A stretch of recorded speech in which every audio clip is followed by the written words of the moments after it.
ونصلي على رسوله الكريم أما بعد فأعوذ بالله من الشيطان الرجيم بسم الله الرحمن الرحيم وأنزلنا من السماء ماء بقدر فأسكناه في الأرض وإنا على ذهاب به لقادرون فأنشأنا لكم به جنات من نخيل وأعناب لكم فيها فواكه كثيرة ومنها تأكلون وشجرة تخرج من طور سيناء تنبت بالدهن وسبغ للآكلين وإن لكم في الأنعام لعبرة نسقيكم مما في بطونها ولكم فيها منافع كثيرة ومنها تأكلون وعليها وعلى الفلك تحملون۔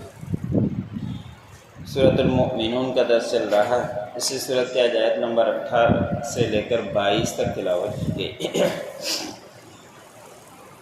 گزشتہ آیتوں کے اندر اللہ رب العزت نے بڑے اچھے طریقے سے انسان کی خلقت کا بیان فرمایا کہ حمل ہوتا ہے، پھر اس کے گوشت بنتے ہیں، پھر ہڈیاں بنتی ہے، پھر ہڈیوں کے اوپر گوشت چڑھاتے ہیں، اور کیا ہی بہترین اللہ رب العزت پیدا کرنے والے ہیں۔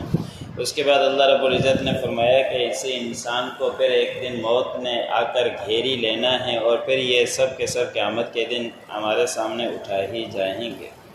پھر اللہ رب العزت نے مزید قدرت کے دلائل آج کی آیتوں میں بیان فرمائی کہ ہم نے ہی آسمان سے پانی کو اتارا اندازے سے، اور پھر اس کو جمع کر دیا، روک دیا زمین میں، اور اس کو لے جانے کے اوپر بھی قادر ہیں، اس کو ختم کرنے کے اوپر بھی قادر ہیں۔ آسمان سے پانی اندازے کے مطابق اللہ رب العزت اتارتے ہیں۔ اگر یہی پانی زیادہ ہو جائے تو انسان کے لیے وبال کا ذریعہ بن جاتا ہے، یہی پانی اگر کم ہو جائے تو انسان کے لیے مشقت کا ذریعہ بن جاتا ہے۔ تو اللہ رب العزت آسمان سے اتنا پانی اتارتے ہیں کہ وہ اندازے سے کہ تمہارے استعمال میں آ جاتا ہے، اور ابھی بھی کئی علاقے اس طرح کے بھی موجود ہیں جہاں پانی کو ذخیرہ کیا جاتا ہے، پھر اس کو استعمال کیا جاتا ہے، اور پھر وہ پورا سال چلایا جاتا ہے۔ پھر جب بارشیں ہوتی ہے پھر ان کا اسی سے کام چلا کرتا ہے۔ تو اللہ رب العزت ہی آسمان سے پانی اتارنے والے ہیں، پھر اس کو زمین کے اندر ذخیرہ کرنے والے ہیں۔ اگر اللہ رب العزت ختم کر دیتے تو کون تھا اس پہ اوپر قادر کہ اس کو زمین سے پانی کو جمع کر سکتا؟ تو اللہ رب العزت ہی نے زمین کے اندر پانی کو روک دیا ہے، تو اسی زمین سے ٹیوب ویل لگا کر، مشینیں لگا کر، نلکے لگا کر پانی نکالا جاتا ہے۔ اگر اللہ رب العزت چاہتے تو سورج کو حکم دیتے کہ پانی کو ختم کر دے تو وہ پانی کو سکھا دیتا ہے۔ اللہ رب العزت چاہتے زمین کو نیچے جذب کر لے کہ کوئی اس کو انسان لے نہ سکے، لیکن اللہ رب العزت نے یہ انسان کے یہ سہولیات کے طور پر پانی کا انتظام کر دیا ہے، اور پانی ہی ہر کسی کو معلوم ہے کہ انسان کے لیے زندگی ہوا کرتا ہے۔ پانی ہے تو سب کچھ ہے، پانی نہیں ہے تو لوگ وہاں رہنے کو بھی پسند نہیں کرتے۔ جہاں کڑوا پانی ہوتا ہے وہاں سے بھی لوگ بھاگنا شروع کر دیتے ہیں۔ تو یہ پانی کا اتارنا آسمان سے اور پھر اس کو ذخیرہ کرنا، یہ سب کچھ اللہ رب العزت کے قدرت میں ہے۔ پھر اللہ رب العزت نے فرمایا کہ ہم اسی پانی سے تمہارے لیے باغات بناتے ہیں، اور پھر وہ باغات دو طرح کے زیادہ ہی مشہور ہیں، ایک کھجور اور ایک انگور، اور اسی کو اللہ رب العزت نے قرآن پاک کے اندر بار بار بیان فرمایا۔ اور یہی دونوں ایسی چیزیں ہیں کہ سالوں کے سال استعمال بھی انسان کر سکتا ہے۔ کھجور اور پھر اس سے چھوہارے وغیرہ بن جاتے ہیں، انگور پھر اس سے کشمش وغیرہ بن جاتی ہے، تو یہ پورا سال بھی چلتے رہتے ہیں اور بڑے اچھے اور قیمتی بھی ہوا کرتے ہیں۔ اس لیے اللہ رب العزت نے انہی کا تذکرہ بیان فرمایا۔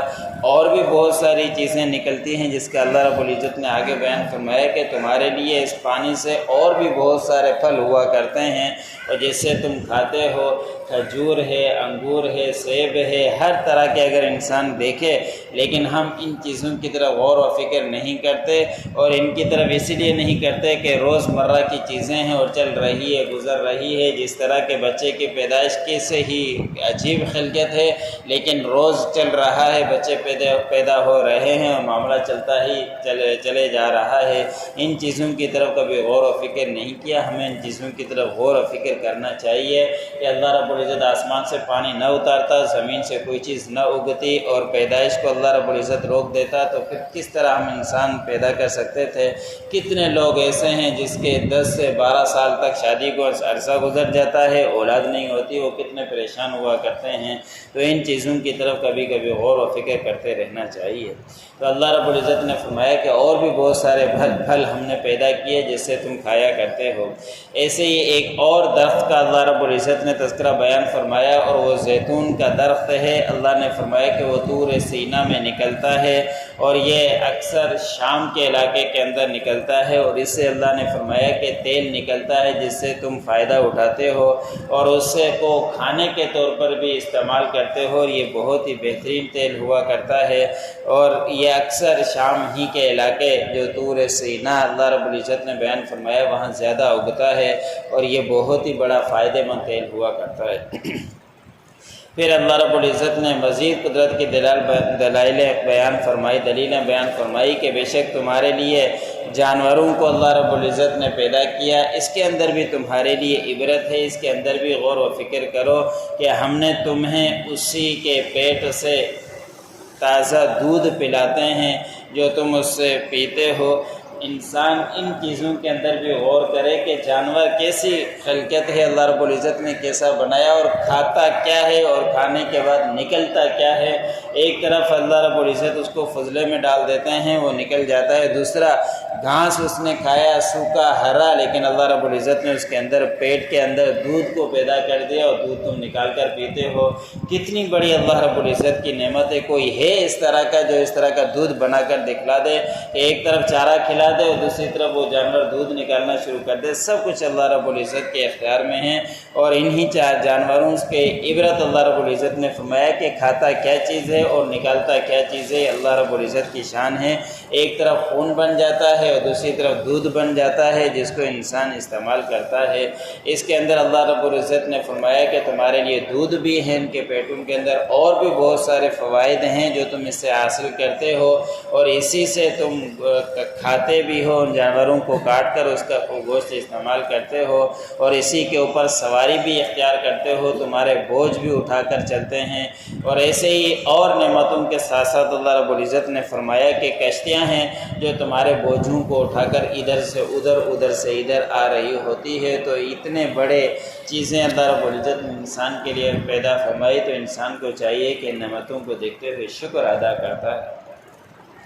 وَأَنزَلْنَا مِنَ السَّمَاءِ مَاءً بِقَدَرٍ، ہم نے اتارا آسمان سے پانی کو اندازے سے، فَأَسْكَنَّاهُ فِي الْأَرْضِ، پھر ہم نے اس کو سیراب کیا، اس کو روک دیا، زمین میں ذخیرہ کر دیا، زمین میں ٹھہرایا زمین میں۔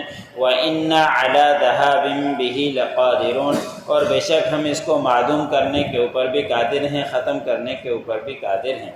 فَأَنشَأْنَا لَكُمْ بِهِ جَنَّاتٍ مِّن نَخِيلٍ وَعَنَابٍ، اور ہم نے پیدا کیے تمہارے لیے اسی پانی کے ذریعے باغات کو، کھجور میں سے اور انگور میں سے، لَكُمْ فِيهَا فَوَاكِهُ كَثِيرَةٌ وَمِنْهَا تَأْكُلُونَ، اور تمہارے لیے اس میں اور بھی بہت سارے پھل پیدا کیے اور اسی سے تم کھاتے ہو۔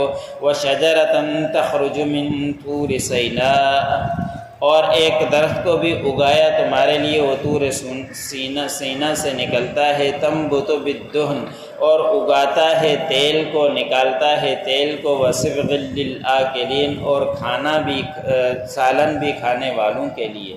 وَإِنَّ لَكُمْ فِي الْأَنْعَامِ لَعِبْرَةً، بے شک تمہارے لیے ان چوپایوں میں بھی عبرت ہے۔ نُسْقِيكُم مِّمَّا فِي بُطُونِهَا، ہم تمہیں پلاتے ہیں جو ان کے پیٹوں میں ہیں۔ وَلَكُمْ فِيهَا مَنَافِعُ كَثِيرَةٌ، اور تمہارے لیے اس میں اور بھی بہت سارے منافع ہیں۔ وَمِنْهَا تَأْكُلُونَ، اسی جانوروں سے تم کھاتے ہو۔ وَعَلَيْهَا وَعَلَى الْفُلْكِ تُحْمَلُونَ، اور اسی جانوروں کے اوپر سواری بھی کرتے ہو اور بوجھ بھی اٹھواتے ہو، اور کشتیوں کے اوپر بھی تم سوار اٹھتے ہو، کشتیوں کے اوپر بھی تم بوجھ رکھتے ہو۔ جو پڑھا سنا